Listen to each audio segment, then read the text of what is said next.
نبی پاک صاحب العلاق صلی اللہ تعالی علیہ وسلم فرماتے ہیں، مسند امام احمد بن حنبل دیکھیے، فرمایا رب اس وقت بڑا ہی مسکرائے گا جب قاتل بھی جنت میں جائے گا، مقتول بھی جنت میں جائے گا۔ یا رسول اللہ مقتول تو گیا، یہ قاتل کیسے چلا گیا؟ حضور فرماتے ہیں جائے گا، اور جائے گا اور رب مسکرائے گا جو اس کی شان کے لائق ہے۔ یا رسول اللہ کس طرح؟ تو نبی پاک صلی اللہ علیہ وسلم فرمانے لگے اس نے ایک مومن کو قتل کیا تھا، وہ شہید ہو کے جنت میں چلا گیا، اب اللہ نے بعد میں اسے توبہ کی توفیق دی۔ پہلے اس نے کلمہ پڑھا، پھر یہ میدان میں اترا، کافروں سے لڑا، یہ شہید ہوا، رب نے اسے بھی جنت دے دی۔ قاتل بھی جنت میں، مقتول بھی جنت میں، اور بات اتنی انوکھی ہے کہ رب دیکھ کے مسکرا رہا ہے جو اس کی شان کے لائق ہے۔ ہم جلدی میں ہیں، ہم انتظار نہیں کر رہے کہ شاید توبہ کر جائے، ہم انتظار نہیں کر رہے، لیکن میرے عزیز اتنی جلدی نہ کریں۔ سوچوں کا صاف ہونا، ذہنوں کا پاک ہونا، اور لوگوں کے بارے میں گمان کا اچھا ہونا۔ آپ کسی نفسیات کے ڈاکٹر کے پاس چلے جائیں، اسے کہیں ٹینشن بڑی ہے، میں ان کے مضامین پڑھتا رہتا ہوں، وہ سب سے پہلا سبق آپ کو یہ پڑھائیں گے کہ اچھا سوچا کریں۔ اچھا سوچنے سے بندہ تندرست رہتا ہے۔ کس سے بندہ تندرست رہتا ہے جی؟ واقعی، یعنی اس والے پڑوسی کے بارے میں بھی اچھا سوچنا ہے گھر میں، اس والے کے بارے میں بھی، چھوٹے بھائی کے بارے میں بھی اچھا سوچنا ہے، اور بڑے کے بارے میں بھی اچھا ہی سوچنا ہے۔ یعنی اپنی برادری قبیلے کے بارے میں بھی اچھا سوچیں، جو قبیلے کا نہیں اس کے بارے میں بھی چلیں تھوڑا سا اچھا سوچ لیں۔ اپنے بارے میں تو اچھا سوچا ہے بڑا، میں کہتا ہوں کہ ہم اپنی غلطیوں سمیت اپنے آپ سے بڑا پیار کرتے ہیں، اور دوسرے کی ایک غلطی نظر آ جائے تو ہمیں گھیننا میں لگ جاتا ہے۔ آپ جلدی نہ کریں، مالک نے موقع دیا ہے بندے، نہ وہ کسی کا رزق چھین رہا ہے، نہ سانسیں چھین رہا ہے، وہ اپنی زمین پہ چلنے بھی دے رہا ہے، رہنے بھی دے رہا ہے، تو جب اس نے موقع دیا ہے آپ بھی تھوڑا موقع دیں۔ اللہ بڑا کریم ہے، دروازے کھولے گا، اس کے بندے اس کی بارگاہ تک پہنچیں گے۔ بدگمانیاں اور پھر بدگمانیوں کا عروج، اور اس لیول تک جا کے بات کر دینا ہے کہ جہاں سے خوف آئے کہ یار یہ بات نہیں کرنی چاہیے۔ رسول کائنات سرور دو عالم صلی اللہ تعالی علیہ وسلم فرماتے ہیں کہ اللہ مسکراتا ہے۔ دیکھو ہمارے ہاں نا ایک اور بھی مسئلہ بن گیا، میں نے کچھ لوگوں کو نا پکا میرے پیارے ہیں، محبت ہے مجھے، تو میں چونکہ آپ میری کلاس ہے، میں مشاہداتی اور تجرباتی باتیں بھی کر لیتا ہوں، اسی کی روشنی میں کئی دفعہ گفتگو بھی تیار کرتا ہوں۔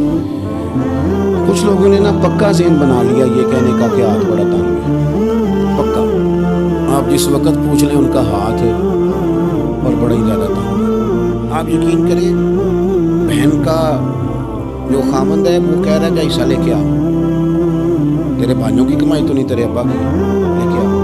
بیچارے اس کی منتیں کر رہے ہیں، کہتے ہیں اگر جاؤں گی نا تو وہ کہیں گے حصہ لے جا، آج کے بعد ہمارے گھر میں میرا دروازہ نہ بند کرو، مہربانی کرو۔ اور بھائی سے بات کرتی ہے تو کہتا ہے ہاتھ ہی بڑا تنگ ہے، جب ٹھیک ہوگا تو دے دوں گا، نہ کریں گے سن۔ ہمارے اپنے تڑپتے رہتے ہیں اور ہماری دولتیں اندر پڑی رہتی ہیں، ہمارے اپنے چھوٹی چھوٹی ضروریات کے لیے پریشان ہوتے ہیں، لیکن ہم بڑے بڑے بہانے ہیں ہمارے پاس، کہتے ہیں یہ نکما ہے، یہ نکھٹو ہے، یہ کام نہیں کرتا، اس میں فلانا ہے، وہ فلانا ہے، بھلے میں نے نہیں ساتھ چلنا۔ اظہار جب آپ کے اندر پیدا ہوتا ہے نا، اظہار جب کسی کے لیے آپ حساس ہوتے ہیں، آپ کو بھی سرور حاصل ہوتا ہے۔ نہ کریں یہ کام کہ آپ کو اللہ نے وسعت دی اور ہر وقت آپ ہاتھ تانگ ہونے کا رونا رو رہے ہیں، ہر وقت آپ یہ کہہ رہے ہیں میں بڑی آزمائش میں ہوں، جب خدا نے آپ پہ نہیں ڈالی تو اتنے جھوٹ بولنا صرف اس لیے کہ میرے پیسے بچ جائیں، صرف اس لیے کہانی سنانا کہ حالات میرے بڑے خراب ہیں کہ کوئی بندہ میرے سے کوئی تھوڑا بہت قرض نہ مانگ لے۔ سنو، نبی پاک صلی اللہ علیہ وسلم کے پاس مہمان آ گیا، بخاری مسلم ہے، حضور نے ازواج مطہرات کے گھروں میں پیغام بھیجا، کوئی چیز ہے ضیافت کے لیے؟ یا رسول اللہ کچھ بھی نہیں، یہ دو جہاں کے شاہ ہیں اور پاس کچھ رکھتے نہیں، دو جہاں کی نعمتیں ہیں ان کے خالی ہاتھ۔ یا رسول اللہ کوئی چیز بھی نہیں۔ حضور نے صحابہ کے مجمع پہ نظر ڈالی، یا رسول اللہ صلی اللہ علیہ وسلم حکم ہو، تو حضور فرمانے لگے تم میں سے کوئی بندہ ہے جو اسے گھر لے جائے روٹی کھلائے؟ ایک صحابی اٹھے فوراً، حضور میں لے کے جاتا ہوں، کھانا کھلاتا ہوں۔ فرماتے ہیں میرے گھر میں صرف بچوں کا کھانا تھا،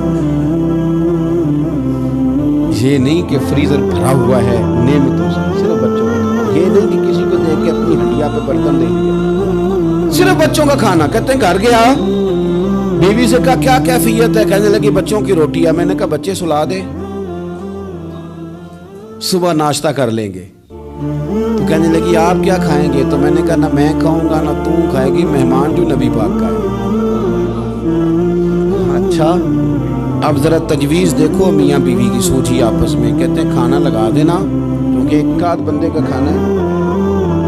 اپنی غربتوں کا ہر جگہ اظہار کرنا، رونا رونا، یہ دیکھو غربت کیسے چھپائی جا رہی ہے۔ اس کو کہا نہیں کہ چل تو تھوڑا رحم کھا، تو آیا ہے تو تھوڑا رحم کھا، یہ نہیں کہا اٹھ کے نا تو کھانا رکھنا اور اٹھ کے نا چراغ ٹھیک کرنے کے بہانے بجھا دینا۔ ہم دنیا والوں کے سامنے کیوں اپنے دکھ بیان کریں؟ ہم جو کہیں گے رب رسول کی بارگاہ میں کہیں گے۔ تو نا چراغ ٹھیک کرنے کے بہانے، اہلیہ اٹھی کھانا دینے کے بعد چراغ ٹھیک کرنے کے بہانے بجھا دیا۔ خامد بھی ہاتھ چلاتے رہے، بیوی کبھی برتن رکھتی کبھی اٹھاتی، پتہ چلے کہ کھانا کھا رہے، کھانا کھایا جا رہا ہے۔ کہتے ہیں مہمان پیٹ بھر کے کھانا کھا گیا۔ یہ کام ہوا رات کے اندھیرے میں، اس وقت ہوا جب چراغ بھی بند تھا، اس وقت ہوا جب کوئی دیکھنے والا نہیں تھا، کسی پڑوسی کو بھی خبر نہیں تھی۔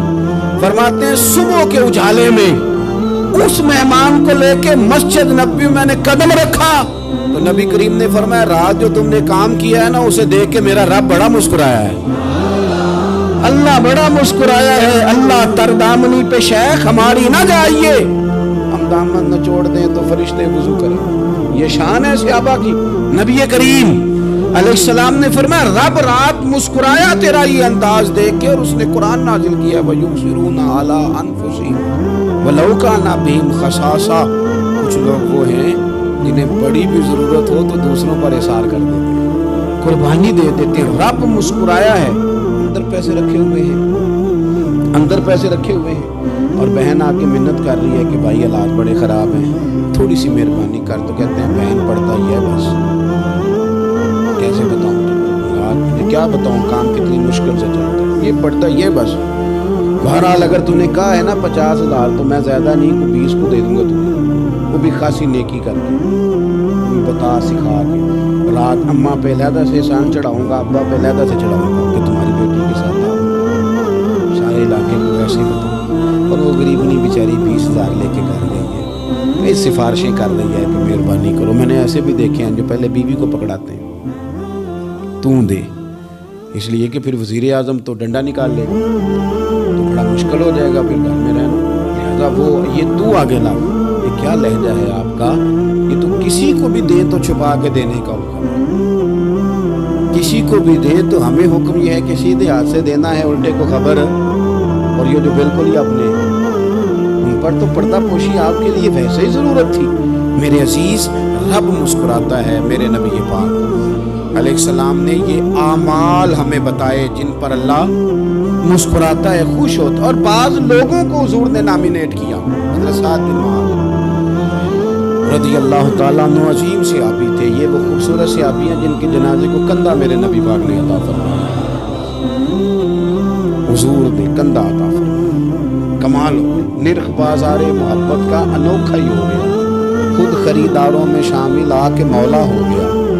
حضور نے کندھا دیا۔ حضرت سعد بن معاذ رضی اللہ تعالیٰ عنہ کا جب جنازہ اٹھا، ان کی والدہ رو پڑی، بڑے درد سے روئی، ماں تھی نا۔